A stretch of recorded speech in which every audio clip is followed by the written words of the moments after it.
Nuovo appuntamento con Solidarietà Veneto e allora abbiamo in collegamento telefonico il direttore Paolo Stefan. Buongiorno direttore.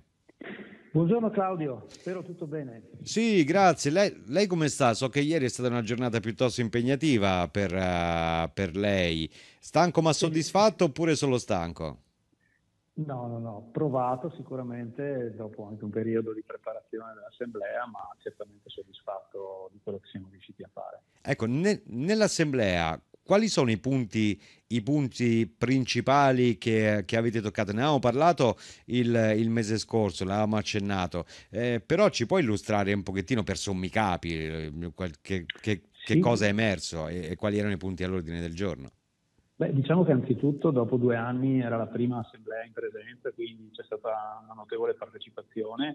In realtà due assemblee ci sono state, quella di approvazione del bilancio in prima mattinata e quella in tarda mattinata straordinaria che aveva da valutare alcune modifiche statutarie e che poi si è trattenuta nel pomeriggio. Ecco, questo forse uno dei punti nella sostanza anche più rilevanti per un passaggio formativo dedicato ai nuovi eletti in fondo, perché appunto questa assemblea si è riunita ieri proprio per la prima volta e siamo andati a parlare, a fare una piccola fotografia del fondo, della situazione del fondo, del progresso degli ultimi anni, ma anche in particolare abbiamo aperto una parentesi, abbiamo fatto un bel approfondimento sulla situazione dei mercati finanziari per cercare di andare anche oltre ai numeri di oggi, ricordando sempre che il fondo pensione, essendo strumento di investimento a lungo termine, è proprio nei momenti come questo che tante volte permette di costruire dei piani di accumulo e di investimento efficaci, insomma.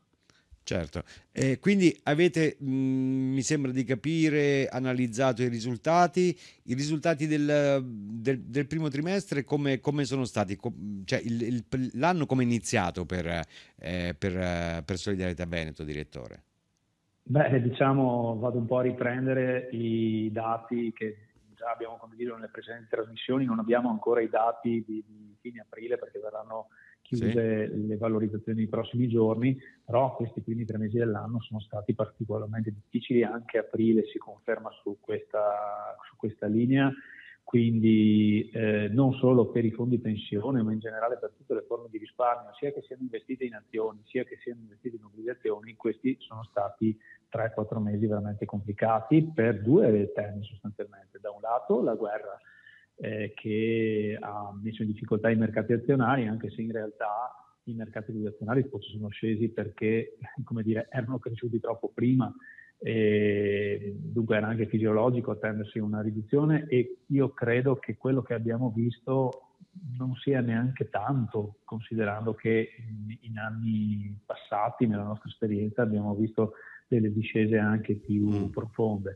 L'altro aspetto è quello di cui abbiamo già detto, ma vale sempre la pena di ripeterlo, dei tassi di interesse, soprattutto negli Stati Uniti, per far fronte all'incrementarsi molto violento dell'inflazione. Le banche centrali, la Fed e anche secondariamente la BCE in Europa, stanno invertendo la rotta rispetto al quantitative easing di qualche anno fa, quindi Mhm. non più ribassi di tassi, ma rialzi. E se da un lato i ribassi dei tassi fino a qualche anno fa generavano un benefico effetto sui nostri portafogli, no? Perché chi aveva comprato precedentemente titoli di Stato che avevano un cedolone più pesante si ritrovavano ad avere molta appetibilità nei confronti di quei titoli e quindi vedevano il valore crescere. E dall'altra parte purtroppo poi si dovevano invece accontentare delle nuove emissioni a rendimenti più bassi. E adesso sta succedendo esattamente l'opposto, cioè si rialzano i tassi, quindi se tu in portafoglio prima avevi un titolo che rendeva l'1% perde di valore perché sul Sì? mercato ne trovi di nuovi magari che hanno un rendimento atteso maggiore. Però guardandola in prospettiva, anche gli strumenti obbligazionari, se questa situazione si stabilizza e ritornano, come dire, ritorniamo a quei tassi più forse naturali, anche cosa potrei dire, che c'erano fino a 10-15 anni fa, possiamo anche immaginarci un segmento obbligazionario più performante e qualcuno questa cosa sta cominciando a capirla, insomma, ecco, specialmente se ha davanti a sé qualche anno per Certo, investire. questa crescita dei tassi cambia qualche cosa nelle vostre linee di investimento oppure no?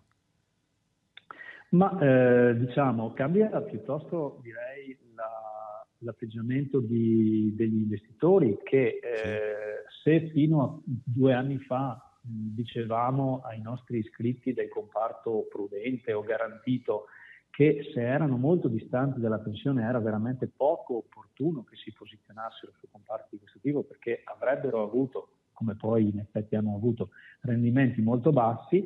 Ecco che adesso appunto, se la situazione si stabilizza, andando avanti questi comparti riacquisiscono appetibilità. Naturalmente bisogna uscire da questo periodo di difficoltà. Dunque sapete, chi guarda nel breve periodo vede solo il segno meno dell'anno in corso, ma la previdenza si misura nel lungo periodo, e quindi lungo periodo per qualcuno potrebbe voler dire 40 anni, ma anche solo 3, 4, 5 anni diventano interessanti anche per un comparto di natura obbligazionaria, insomma. Certo. Avvertenza, messaggio promozionale riguardante forme pensionistiche complementari.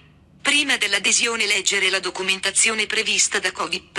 I rendimenti passati non sono necessariamente indicativi di quelli futuri.